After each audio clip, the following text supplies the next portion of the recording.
consciousness is an unpainted canvas. The only colors that it takes on is the ones that I've decided to put there with my perception. So at 17 years old, I attended the 1998 Mr. Olympia. I was hooked. I was the epitome of obsession. I was obsessed with being the best bodybuilder in the world. I was obsessed with having the best legs that anyone's ever seen. I wasn't always nice to people because I put so much pressure on myself to perform every day, and I put everything into it 24 hours a day. I just had this belief this was going to be the pinnacle, and this was going to make me feel fulfilled as a man and feel like I've accomplished everything. I wasn't happy walking on stage at the Olympia like I thought I would. I had felt a sense of accomplishment, but it was also very hollow for me. It was also very empty. It wasn't about this journey that I had been on to accumulate muscle or step on stage, this external things that I'd been focusing on. The only true journey to happiness was within. When I was 320 pounds walking into a yoga studio, I was really bad at doing yoga, and that's why I did it. And I'm integrating my body and mind and allowing me to be really, really relaxed in a position that's incredibly uncomfortable for a guy who's 300 pounds. Changed the way I look at the world, changed the way I looked at my body, the integration of the body and the breath. And I realized that this yoga thing could be really, really instrumental in my acceptance of who I am and learning to love my body. Find joy, find love, and find acceptance of everything that you bring to the world, because ultimately, man, we can all have that ability to be happy.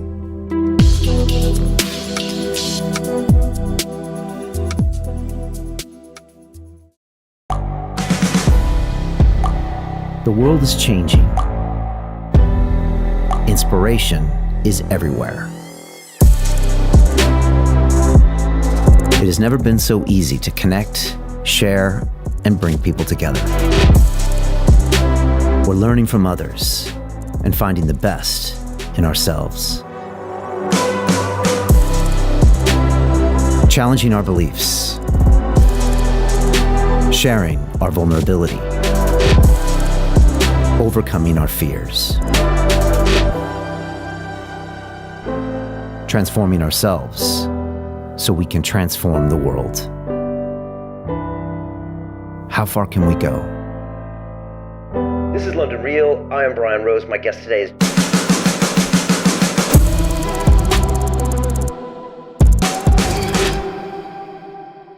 What I like about Ben Pakulski is that he's not what you think he is.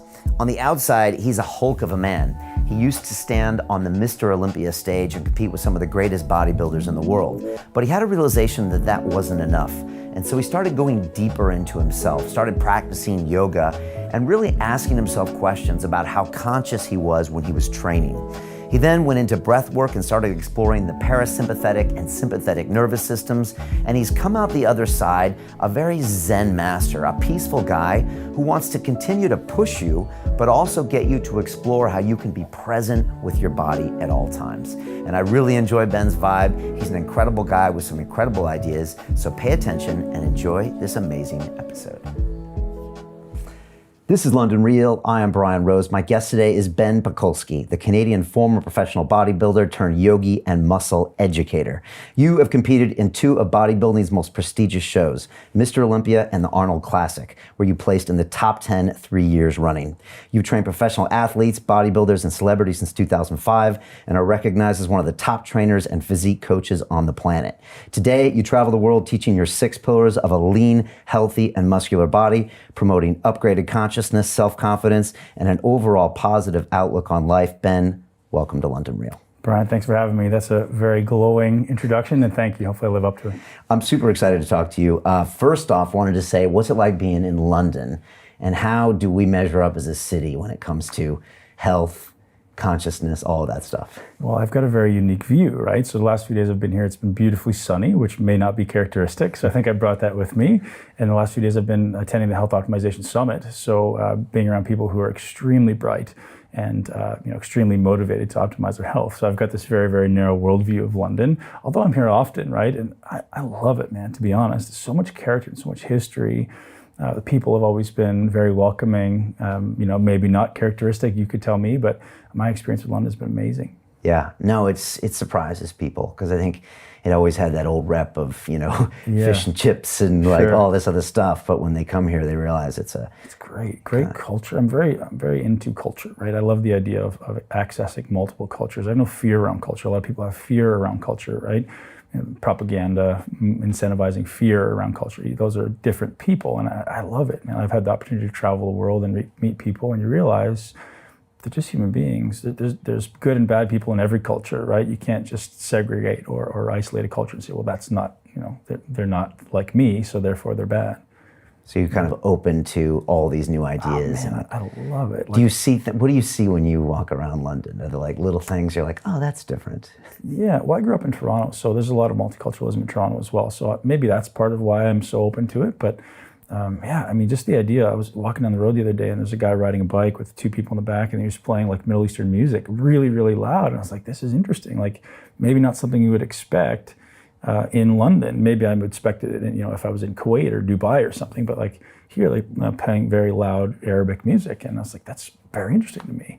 That it's just, and I was like, am I in an Arabic area? And I love seeing people submersing themselves in different cultures and in the integration of us as a human species. Yeah. You know, what caught my attention about you is that you obviously put in the years working on becoming a bodybuilder, you know, and we've had some great guests in here, including Dorian Yates, who spent a lot of time. The GOAT, man. I know you're a big fan of his. Yep. And it was also interesting to see how a man like that then completely decided to evolve in a different way, not in the physique. And I heard you say, "We are all love," I think, on another show. And I thought, there's something about this guy that you wouldn't expect. A guy that's kind of made this transition from what you might expect to be just completely focused on the physique to realize there's so much more going on in the world. And I think, as we learned with Dorian, it was just these assumptions we made. I mean, everybody has the capacity to obviously be thinking about so many different things and be involved, but I think you have a really interesting perspective, and I'd love to try to touch on a lot of that stuff today. But out there, you had mentioned a moment when you were going on the stage for Mr. Olympia, which is a big deal to be on the stage for Mr. Olympia, something that guys work their whole lives for and never get to, where you said, okay, I'm glad to be here, but I realize that there's more to life than this. And I was wondering maybe if you could walk us through that moment, because it feels like a transition. Sure. So give you a quick backstory, it'll make sense. So at 17 years old, I started working out. I started taking up bodybuilding, and I picked up a Flex magazine and I was flipping through it and I saw an ad for the Mr. Olympia. It was 1998. And I said to my dad, I was like, Dad, can we go to this? And he goes, sure. So I was like, wow, really? I thought that was easy. So we drove to New York, 10 hours from Toronto. And I attended the 1998 Mr. Olympia, which was the first year Ronnie won, and sat relatively close. And I was not even a bodybuilder at that time, but I was interested. And having seen all these guys walk around at that time, I was hooked. Like at that point, I was like, this is what I'm gonna do. Like, this is the most amazing thing. I can't imagine, and I didn't think I had the genetics, right? I was skinny, I was an obese kid, didn't think I had the genetics at all, but I was like, this is what I wanna do.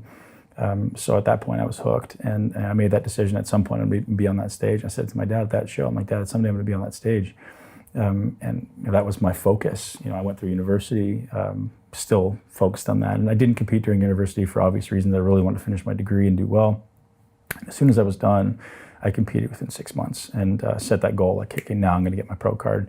So you can imagine this is, effectively 12 years between, a little more than 12 years actually, in between the time I went to the first Olympia to the time I walked on stage, 14 years actually. So this is building in my head, and my belief was this was my pinnacle. This was what I need to do in life, and I put everything into it 24 hours a day. And a lot of athletes talk about obsession, and I was the epitome of obsession. I was obsessed with being the best bodybuilder in the world. I was obsessed with having the best legs that anyone's ever seen, and that was always my focus. And so when I walked on stage, I just had this belief previously that this was going to be the pinnacle, and this was going to make me feel fulfilled as a man and feel like I've accomplished everything. And what did that obsession look like on a daily basis? A lot of selfishness, a lot of time, a lot of focus, man. And I had a tremendous amount of struggle, right? Because I put so much pressure on myself to perform every day. I wasn't always nice to people because I put so much pressure on myself to perform every day. Like, if you were getting in my way, I wasn't going to be nice to you. And, you know, it wasn't always, like I was not a bad person per se, but I was very, very focused.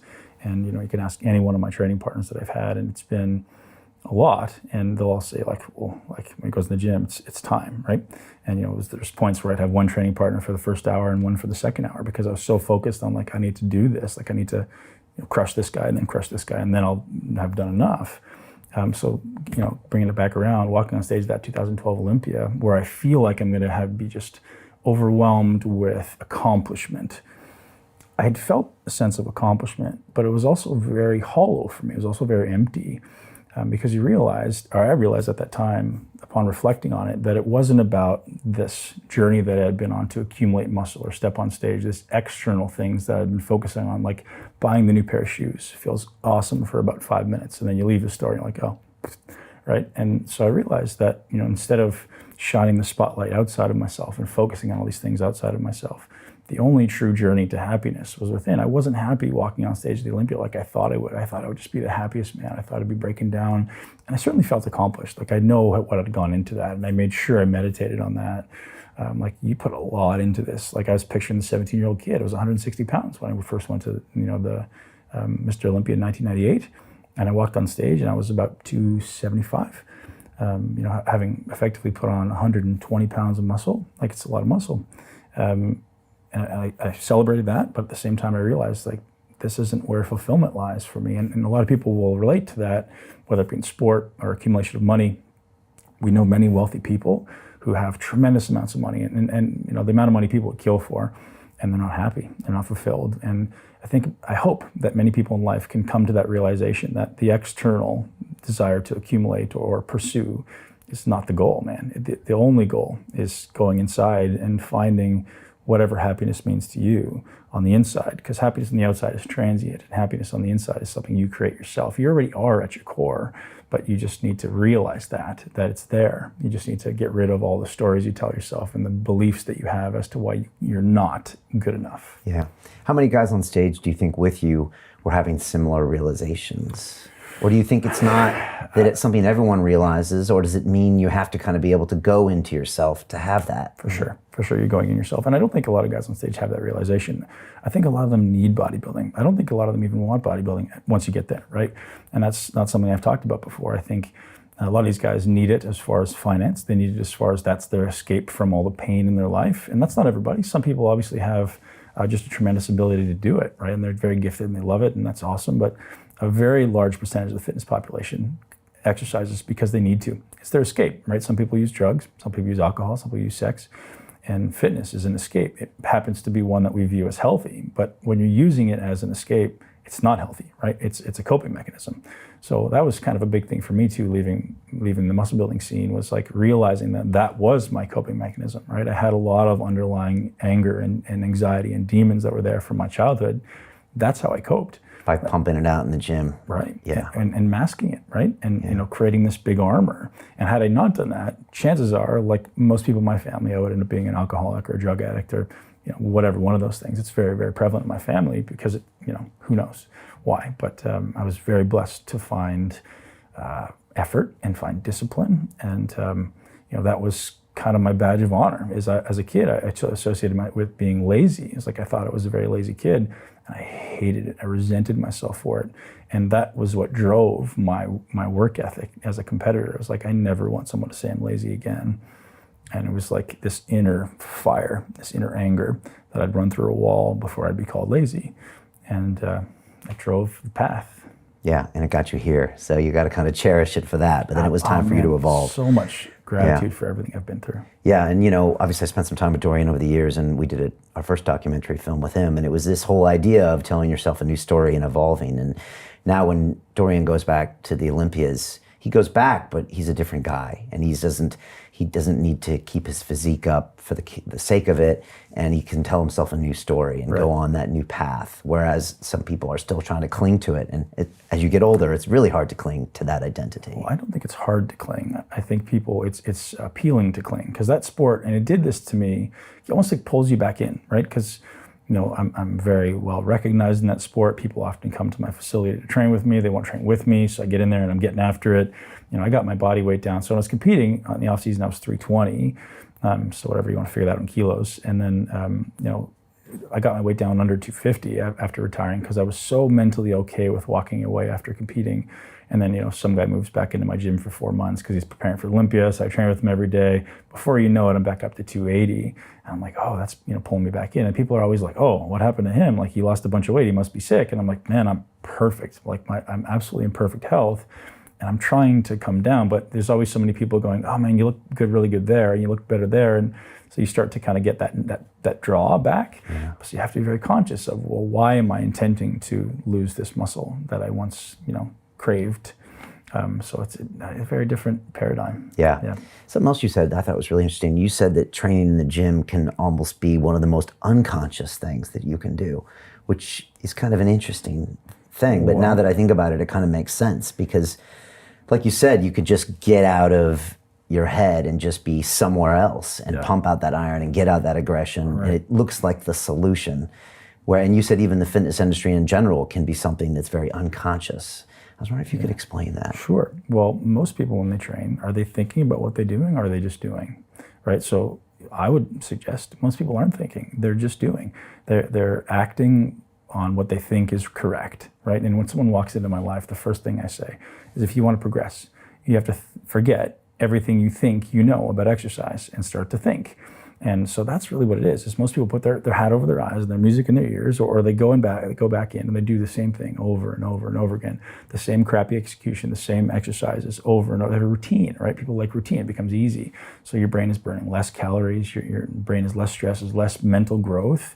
So that's what the unconscious thing is, right? In the fitness industry, I'm gonna say it's unconscious because most people are trying to numb the pain. We use exercise because there's anxiety, there's fear, there's self-resentment that exists, right? We don't love ourselves. So we're trying to go to the gym because it makes me feel better, right? Life is just this sum of, do I feel bad? What can make me feel better? Even if it's 1% better, it's still a positive sum. So if I eat sugar, it makes me feel better. I develop a habit around that. If I drink alcohol, it makes me feel better. I develop a habit around that. It's just this attempt to escape that little negative feeling that we have in our body. And so for some people, it's exercise, right? And kind of the part of my conversation now is people can do that without ever having to leave their home, right? Like, create your mind before the world creates it for you. It's something that I say all the time. How do you do that, right? Well, you can do that during training. You can do that during meditation, right? You just have to okay, who do I want to be? How do I want to show up? And then create those emotions, create those anchors in your mind. So I can develop any personality trait. I can develop any emotion that I want, happiness, joy, fulfillment, achievement, before I ever leave my house. And that way I show up to an interview with Brian Rose and I'm this person that I want to be, rather than letting Brian Rose dictate the person I am. And that's just an example of the scenario, right? But I can show up as any person that I want. It can be confident or it can be insecure. It can be, well articulate, or it can be someone who's unable to access their speech. So you decide and then create that and make that the daily habit. And like anything, takes practice. The first time you sit down is going to be very difficult. But if you did it every day for 30 days and you consciously said, you meditated on this ability to create your mind, you can do it. And you'd be surprised with how fast your life will change. But physical exercise, even if it's unconscious, is probably a better alternative than drugs and alcohol or some other behavior. Of course, man. Yeah. But here's the problem, right? Everything you're doing, including the way we're sitting and speaking to each other, is being remembered in your brain. It's becoming a habit. It's becoming a trait. So if I'm exercising with this, I have to mentality, or I have to go to the gym, I don't want to go to the gym, and you're anchoring these negative emotions with the exercise. We're anchoring emotions with this room, right? So when I walk into the gym, what's my state? What's my cognitive state, my emotional state? And can I anchor this person that's very strong and very powerful, and I'm going to dominate this, versus I have to do this. Your brain remembers that, right? It's like walking into your parents' house. Are you the same person there as you are in your house, as you are in your job? I hope not. Are you the same person with your 2 and 3 year old as you are at work or you are in the gym? I hope not, right? And if you are, well, there's your problem. Start creating different anchors and different avatars in those different scenarios. If I'm walking to the gym and I'm the same person I am with my daughter at home, well, both of them are going to be a failure, right? I'm not going to be a great dad. I'm certainly not going to be successful in the gym. So I need to look at, okay, how do I create these avatars in my brain? And I'm literally becoming the superhero in each scenario, right? I want to become the romantic lover at home. I want to become the super dad at home. I want to become the beast in the gym. I want to become the great leader at work. And those things can't often overlap. And you have to be conscious of that, right? How do I create that before I walk into that scenario? And you literally create an anchor, right? I'm walking into my home, the jingling keys going into the door, right? Or my kids running to go, Daddy, oh, how can I ever be upset or angry or emotional? This is what people do, right? They walk in the house and they take their work home with them, or they walk in the gym, they take their work to the gym, or they take their family problems to the gym, and they don't succeed in anything, right? So you have to go, okay, take that 30 seconds to breathe, right? Every time I was competing for the last few years, I take 5 minutes before every workout, and I literally sat in my car and I created the person I need to be inside. I didn't always want to go to the gym. I was tired as shit. I was hungry. I hadn't slept. I didn't want to go to the gym preparing for Olympia, but you sit there and you say, why am I doing this? Who do I need to become? And you go in there and you just own it, right? Because you're not a victim, right? That's the number one rule for me in life. Never be a victim. Take ownership for your body, take ownership for your words, for your finances, for your family, right? Whatever you value, you take ownership for that. And everything else doesn't matter. But what you value, and you take ownership for it. How many avatars do you have? Do you name them? Or do you encourage people to name them? That's probably a good idea.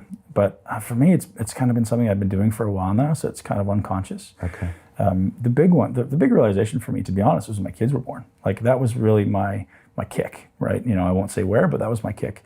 And, you know, prior to that, I was so selfish and it was all just about the gym, and no other avatars exist. It was like, I'm just that guy. Like, I'm going to be Mr. Olympia no matter what. And then as soon as my kids were born, I started to have a reason to not be that guy anymore. Like, I couldn't be that guy at home. So I was like, okay, well, how do I still be dad at home and be this guy at the gym? And I literally had to sit there and anchor myself in the car, or, you know, on the grass or whatever. Maybe it's a meditation, maybe whatever. Like, you have to create some thing that becomes your trigger, right?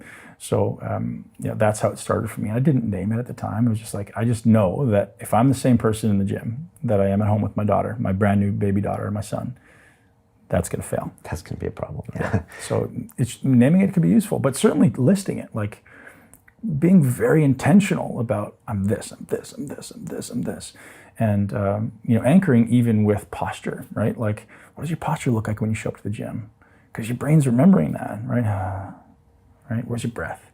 Is it, or is it strong, right? You think about that stuff. And if you can become very intentional about this, like, success is inevitable, man. If you show up to work the exact man you need to be every day, success is no longer, you know, questionable. It's inevitable.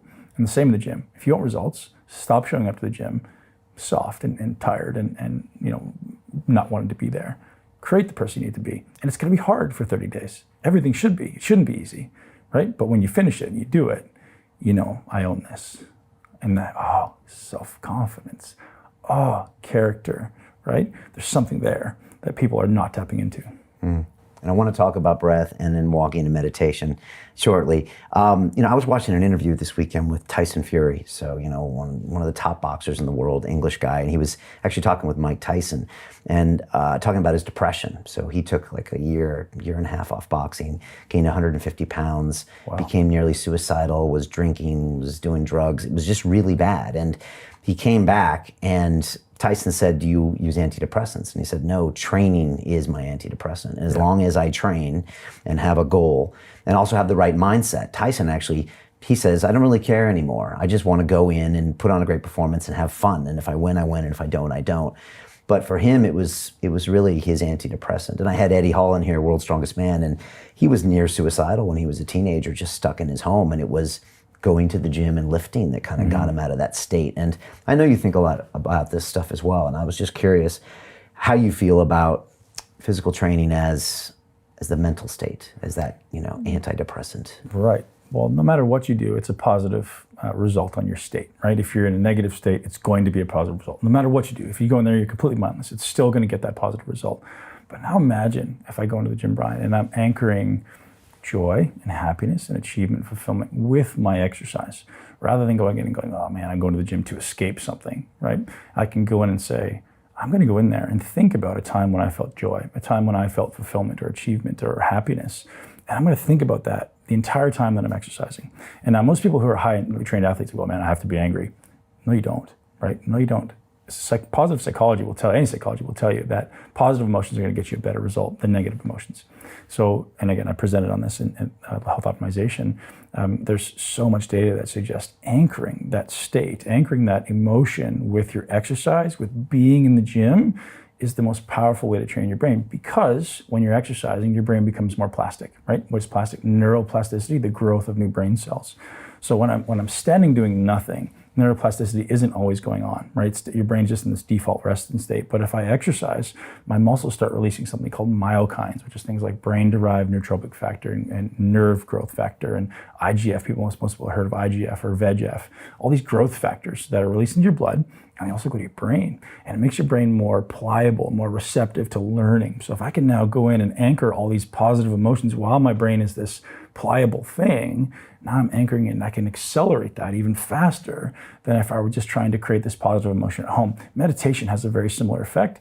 I don't think it's as positive, and I don't know, right? This is my speculation, because if you just look at the physiology of it, the muscles are releasing these, what's called myokines, secretory enzymes, basically, that influence all the cells in the body, right? So if I get in that when I'm exercising, that I know is going to increase the plasticity of the brain, that's the best time to anchor anything, right? That's the best time to learn. That's the best time to anchor new emotions. So as soon as you're done exercising and during the exercise, you have this window where these myokines and your brain is just hyper responsive to anything you put into it.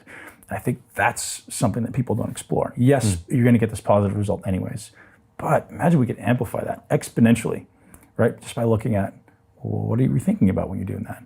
You know, are you dreading this next set? Are you thinking about pain being uncomfortable? Or are you thinking about pain being something that maybe leads to your goal? And that was something I was able to do toward the end of my career, was actually really take enjoyment in the discomfort, because I knew I was doing something great for myself. I knew I was taking a step closer to that objective. So rather than, most people feel pain and they think, oh, I don't want pain.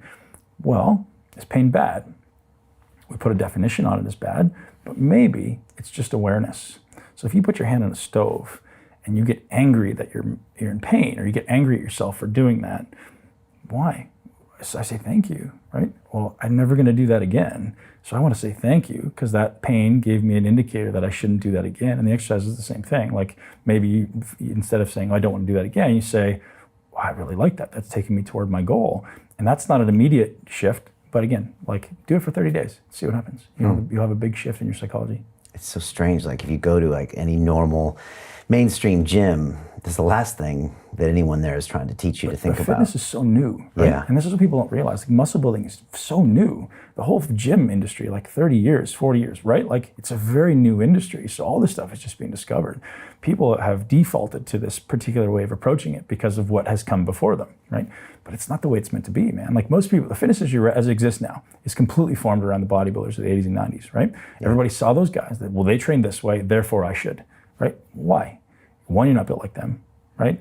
Two, your emotions aren't the same as theirs. They trained angry because that's what worked for them. And maybe if you ask them now, they'd be like, oh man, I wish I didn't do that, right? But that's what we think we have to do, right? So which is very different than athletics. And a lot of the fitness industry is formed around athletics or formed around powerlifting. People think like, oh, you get angry. Maybe, like if I'm trying to lift something once, maybe anger helps because I'm getting this huge amount of sympathetic arousal. I'm getting this huge spike of epinephrine because I'm pissed off. That's great for one lift. That's going to help you lift more weight. It's going to help you lift that car off your child, but it's not going to help you improve your fitness. If anything, it's going to make it worse. So it's not going to help you improve your health, right? So it's a different paradigm that needs to be separated. I'm not trying to do something once. I'm not trying to create a huge amount of stress. I'm trying to create a body and a brain that are integrated and that I love. Yeah. Yeah, so I started lifting, I think in 2004 or something when I came to London. And in the last 5 years, I stopped bench pressing, I stopped back squatting, I stopped doing all these things that I did for so long. I don't even know why I did them, because everybody else was doing them. Like you said, it was a carryover from the bodybuilding industry. Yep. And it was the eat all your protein and do all this stuff. And then I met a guy named Ido Portal, who's a movement guy who, he's amazing. I did a seminar with him and I came in the gym the next day and I'm like, why am I doing this? And I had a big, strong personal trainer who, I think wanted to compete at some point. And I'm like, why am I bench pressing. And he was like, what do you mean? Why are you asking me that question? I was like, I don't know why I'm doing this. And I started doing lizard walks on the ground. And Ito once said, if you haven't been kicked out of your gym yet, you're doing something wrong. Right. And so now I'm doing break dancing and hand balancing and all this stuff that incorporates it into my brain. And it's a skill and it's fun. And I've just pared down a lot of those old lifts, and I'm learning. And I see what you're talking about. Yeah. And that's why I found yoga, right? Is because when I was 320 pounds walking into a yoga studio, I was really bad at doing yoga. And that's why I did it. What made you walk into a yoga studio? Well, because I knew I'd be really bad at it. So you have a phrase that says, if you can't, you must. You must. Yeah, that's always my thing, man. If I know I'm going to be really... So here's the irony of my life. I grew up obese in a family of alcoholics and drug addicts with a speech impediment and a learning disability.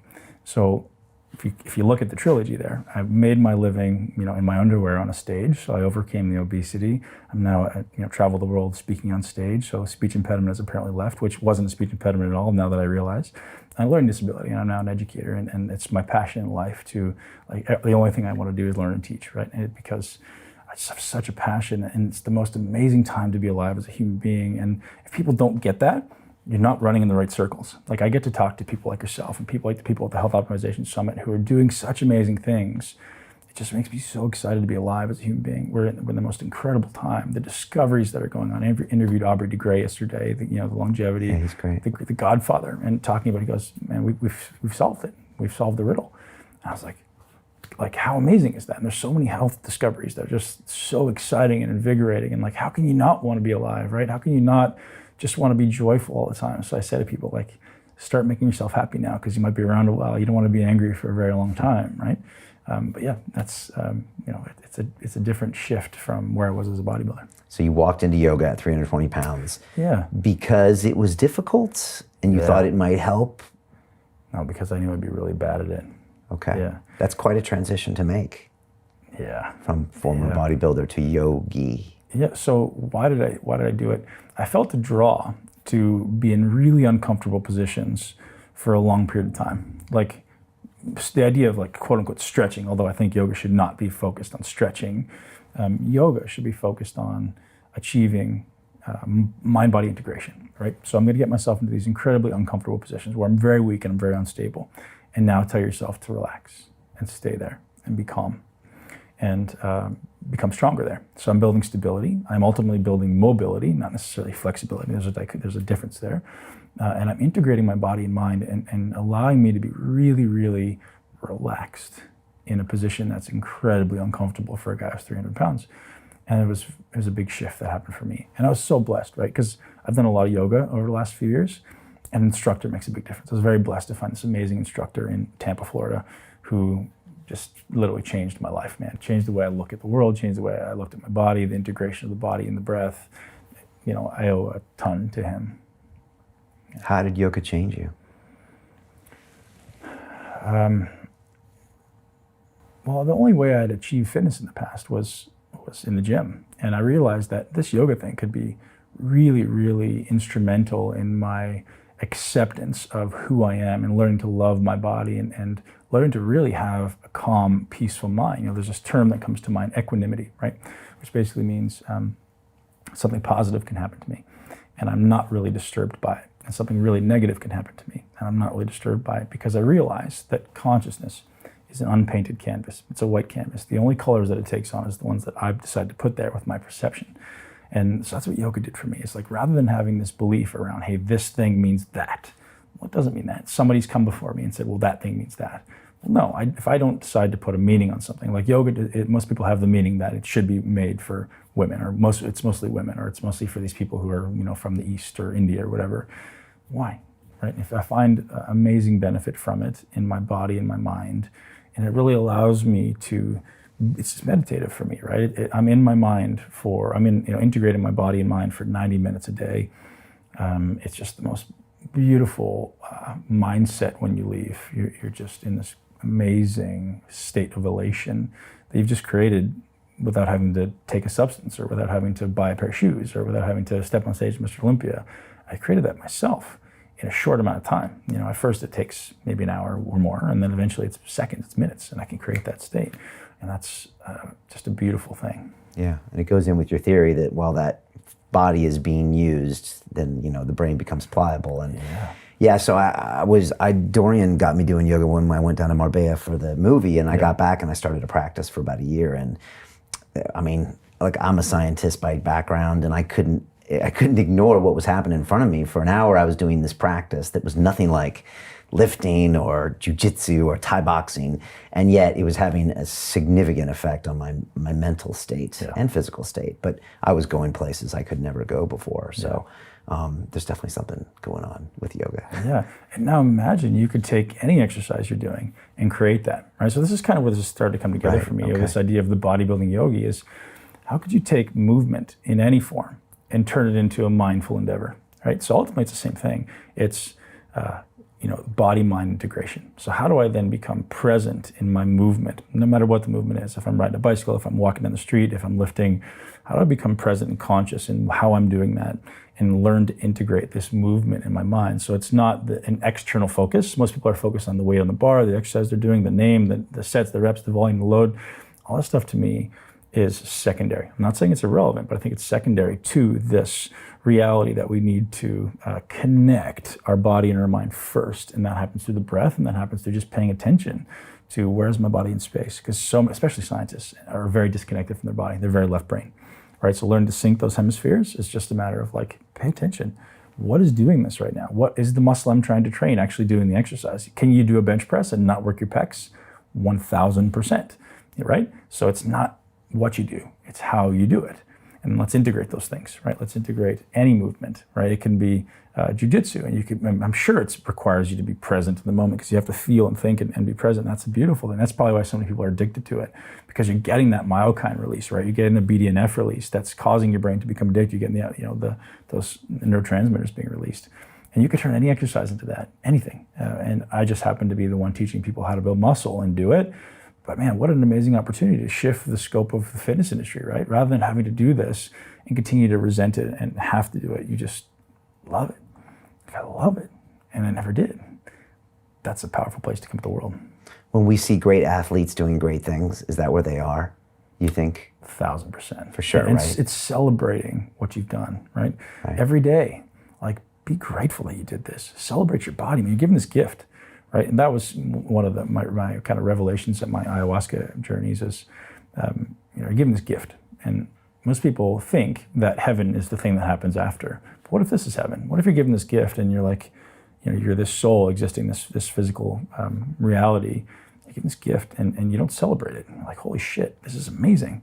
Like, the likelihood of being alive, people talk about it all the time, but like, it's not very good, man. Like, the likelihood of you being alive is pretty damn slim. You're here and you're given this gift and people don't celebrate the gift. Like, be grateful for every part of this thing that you're given, because it's not going to be around forever. So celebrate that you've got it, celebrate you use it, and use it. Take advantage of it, full advantage, right? Life is an adventure. I was just talking to some friends recently, like, my life for the next 50 years is an adventure.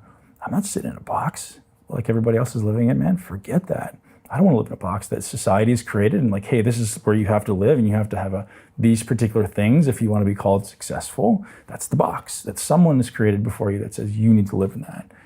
Forget that shit. Go find what brings you bliss, man. Find what brings you joy, whatever it is for you. And if someone doesn't like it, who fucking cares, right? Who cares? Right? It's not their business. It's yours. Find joy, find love, and find acceptance of everything that you bring to the world, because ultimately, man, we can all have that ability to be happy. Yeah, and I'm thinking about like that Olympic athlete we watch, or that fighter that we see, or that dancer.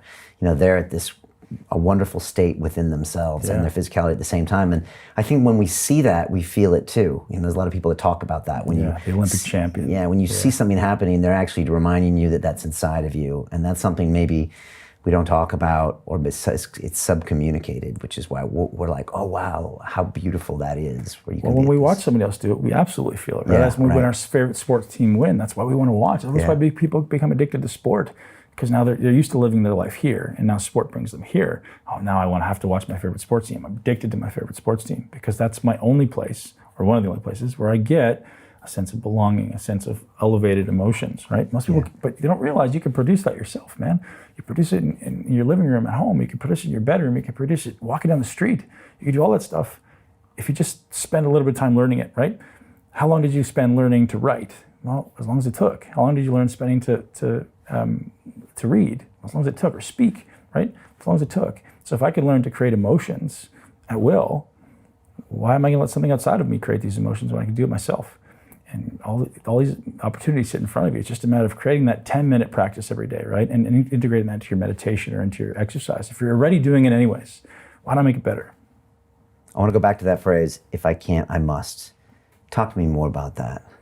Man, it drove my life. And I remember driving my life as young as 7 years old, right? There's things that I was really bad at that I didn't like. I didn't like to not be able to do something. You know, the one phrase that rings in my mind, and I hope everyone understands this phrase, if anyone in the world can do it, so can you.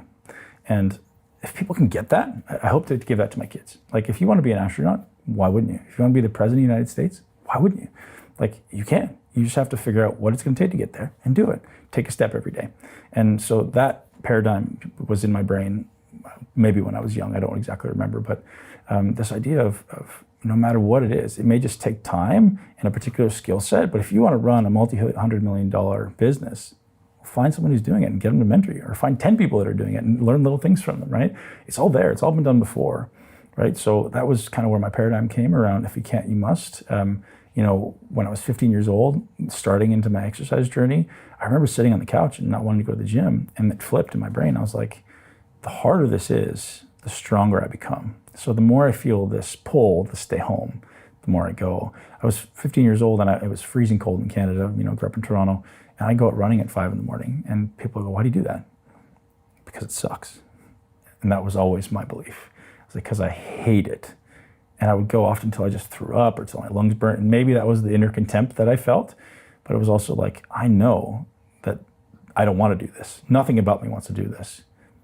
So I do it, right? And that may be what allowed me to build that mentality to overcome all of those obstacles that occurred during my bodybuilding career, right? And man, there was endless obstacles. There was a lot of deterrence. There was a lot of negative mindset. People think I'm just naturally a mentally strong guy, but like, oh man, I had more struggles than anybody, and that's why I succeeded, right? Because I used those struggles and I looked at them, and rather than saying, oh, I can't do it, I go, all right, I don't know if I'm gonna come out on the other side, but I'm gonna do it. I'm gonna try, right? It's just like seeing it as an opportunity for progress. Your greatest obstacle is your greatest opportunity for growth and progress. And if I can switch that mindset rather than, oh, that's an obstacle, I don't want to go over there, take the first step and then run full speed. And that's the greatest opportunity for progress. When you see the easy road over there, man, let everybody else go that way. Let them all go that way, and you go over there, right? And again, why did I build big legs? Or some people say some of the best legs in all time, because nobody else did it. You know, I have so much respect for the guys who build the amount of muscle I did, because it's not easy, man. It's not, you get it, like it's not easy. And the amount of struggle I went through, and like I had such an obsession because I sucked at it. You know, it's funny that, you know, I was told I'd never be a professional bodybuilder because I had small legs and narrow shoulders. And if you ever want to look at a picture of my bodybuilding career, I had the biggest legs on stage by far and the widest shoulders by far, because somebody said that to me and I was like, okay, thank you. Like, right? I'm not going to get mad at you. I'm not going to take it in and go, oh, I don't. He was mean to me. Thank you. Fuel. Yeah, no means not yet. And there's a great book called The Obstacle is the Way by Ryan Holiday. Ryan Holiday, I love it. We've had him on a couple of times. And yeah, it's a great, I always go back to that a lot and just think that's, you know, sometimes you're like, why am I doing this? And then it's like, oh yeah, that's why.